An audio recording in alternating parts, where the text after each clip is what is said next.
तो सर हम आगे बढ़ते हैं, मूलांक एक को लेकर चलते हैं। पहले मूलांक एक को डिकोड करते हैं कि मूलांक एक वालों के लिए 2026 कैसे रहने वाला है।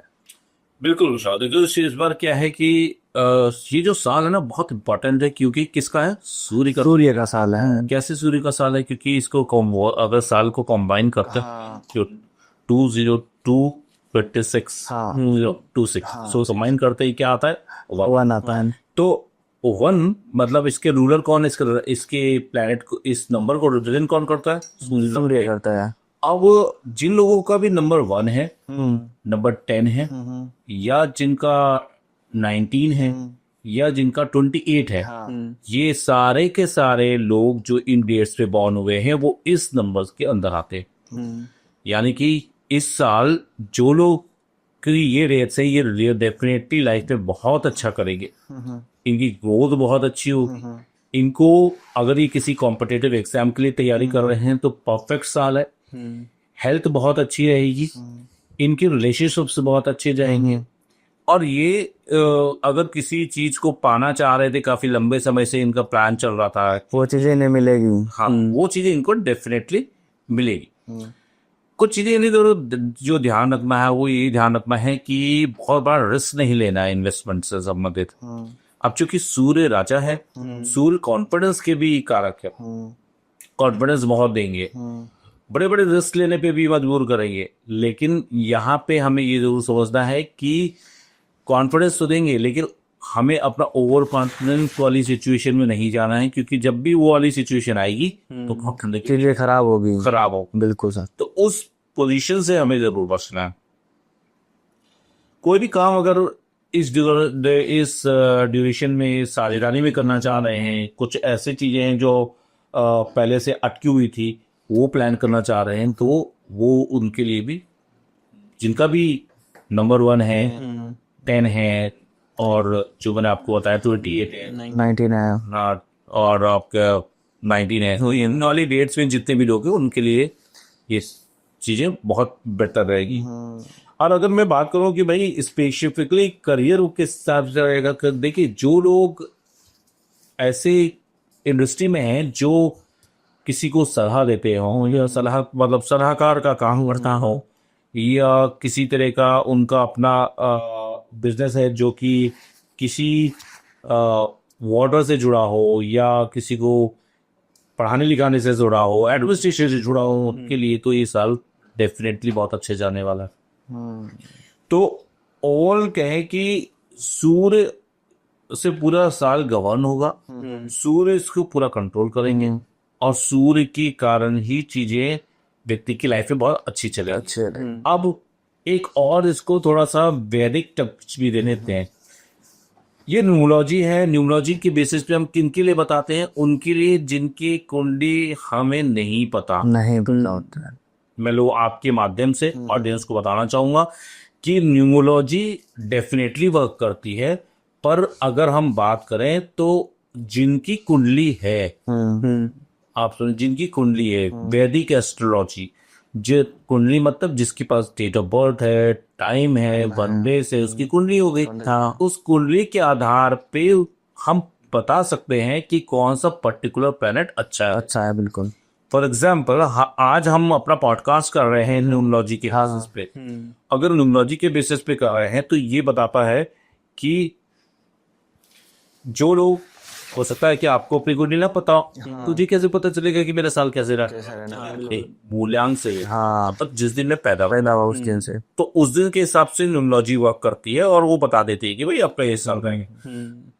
पर अगर किसी की कुंडली है और वो किसी की कुंडली में अगर सूर्य पीड़ित है, यानी कि नीच राशि, शनि के साथ आ गए, राहु के साथ आ गए, केतु के साथ आ गए, तो उस कंडीशन में क्या होगा?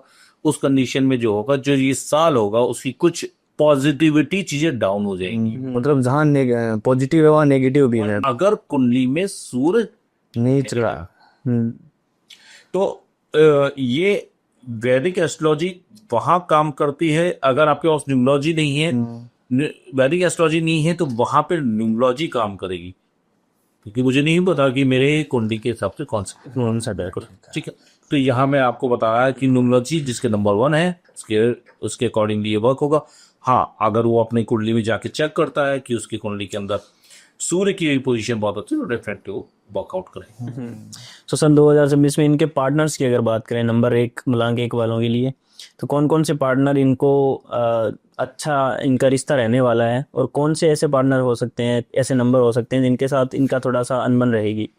देखिए, सूर्य है राजा, किसी के नीचे दबने को पसंद नहीं है, नहीं है, वो लीडर है, स्वतंत्र है। स्वतंत्र है, उनके साथ जो प्यार से बात करेगा, सूर्य की सबसे अच्छी बात है आप उनको हमेशा टॉप पे रखो, उनको, क्योंकि उनके अंदर लीडरशिप स्किल है, वो लीड करना जानते हैं। अगर आप उनको एक उनको लीडर की तरह मान के चलते हो और उनसे बहुत सम्मान देके बात करते हो, तो आपके रिलेशनशिप हमेशा अच्छे चलते हैं। तो यानी कि सूर्य किसको रिप्रेजेंट करते हैं? हमारा कोई भी व्यक्ति जो हमारे घर के अंदर बड़ा है, हमारे पिता, हमारे जो हमसे एज में बड़े हैं, जो हमारे पद में बड़े हैं, या फिर जो भी समाज में बड़े हैं, वो सब सूर्य के अंदर ही आते हैं। बिल्कुल। जिनके भी सूर्य पीड़ित होंगे, पीड़ित कैसे हो सकते हैं? सूर्य या तो राहु के साथ होंगे, या केतु के साथ होंगे, या शनि के साथ हो। अगर सूर्य पीड़ित है तो इन लोगों से, सब इन सारी कैटेगरी के लोगों से व्यक्ति की नहीं बनेगी, यानी कि पिता से नहीं बनेगी, समाज में कोई ऊंचे स्तर का व्यक्ति होगा, नहीं बनेगी। मतलब मान लीजिए अगर कोई सूर्य प्रधान व्यक्ति है या जिसका मूल्यांक वंक है, तो वो उसकी कुंडली में सूर्य पीड़ित है, तो उसकी इन लोगों से बिल्कुल नहीं बनेगी, पिता से नहीं बनेगी। कोई ऐसा व्यक्ति है जो बहुत पावरफुल है, जिसके पास पैसा बहुत है, मतलब नेम और फेम वाला व्यक्ति है, उससे नहीं बनेगी। उससे भी नहीं बनेगी जो गवर्नमेंट की अच्छी पोजीशन होल्ड करता होगा। अच्छा।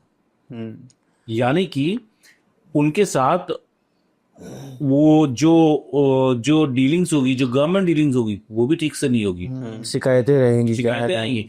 इनफैक्ट अगर जो लोग गवर्नमेंट जॉब में आ रहे हैं और उनको प्रॉब्लम क्या फेस होगी, उनके बार बार ट्रांसफर होते रहेंगे, हायर अथॉरिटी के लोगों से नहीं बनेगी। तो सूर्य अगर जब पीड़ित हो जाते हैं तो उनका फिर अलग से इस तरह की सिचुएशंस देखने को मिलती है। ठीक है, तो ये अगर इस तरह की कंडीशंस हैं तो हम इसको बहुत आसानी से ठीक कर सकते हैं। और आई होप आपका दूसरा क्वेश्चन होगा कि जिनकी प्रॉब्लम है, हाँ, कैसे ठीक करें? कैसे ठीक करें, रेमेडीज मत। बिल्कुल। हाँ। देखिए, सूर्य को ठीक करना ना बहुत आसान है, बहुत आसान। कुछ 1-2 रेमेडीज हैं जो आप घरेलू कर सकते हैं, और लॉन्ग टर्म तक अगर आप करते ना तो फायदा मिलेगा ही मिलेगा। जैसे अगर आप डेली बहुत सिंपल सी रेमेडी, अगर आप डेली सुबह मॉर्निंग में, मैंने शायद लास्ट अपने पॉडकास्ट में भी बताया था, सूर्य ठीक तो बहुत सारी कुंडली अपने आप ठीक होगा। हाँ, ठीक है, क्योंकि घर का लीडर ठीक होगा तो पूरा परिवार ठीक होगा। तो सूर्य को ठीक करने के लिए सबसे इंपॉर्टेंट क्या है? आप मॉर्निंग में टाइम से उठिए। लोग का मतलब 9 बजे उठते हैं, 8 बजे उठ रहे हैं, 10 बजे उठ रहे हैं, 10 बजे उठते हैं, हाँ, तो 10 बजे उठ रहे हैं, और फिर 11 बजे सूर्य को जल दे रहे हैं। कमाल है ना? तो सूर्य को सबसे अच्छा ठीक करने का तरीका है आप मॉर्निंग में टाइम से उठ जाओ।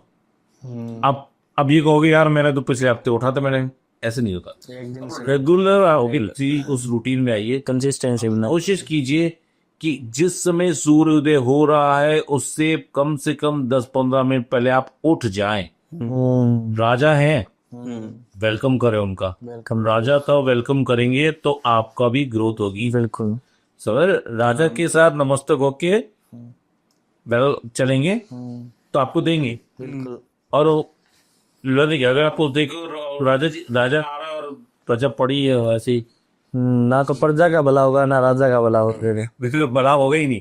ठीक है, इसलिए सबसे अच्छे रेमेडी सबसे पहले मॉर्निंग में टाइम से उठिए। जिसके सूर्य कुंडली के अंदर शनि के साथ कंबाइन करते हैं, बहुत ही सिंपल सी रेमेडी है भैया, आप संडे के दिन नमक का त्याग कर दो। अच्छा, नमक नहीं खाना है। जब सूर्य के साथ कंबाइन कर रहे हैं शनि, तो आपको एक प्लैनेट को मजबूत करना पड़ेगा, या तो सूर्य के करो या शनि को। अब सूर्य को मजबूत करोगे तो आपकी ऑटोमेटिकली पूरी कुंडली कंट्रोल हो जाती है, क्योंकि सूर्य क्या है?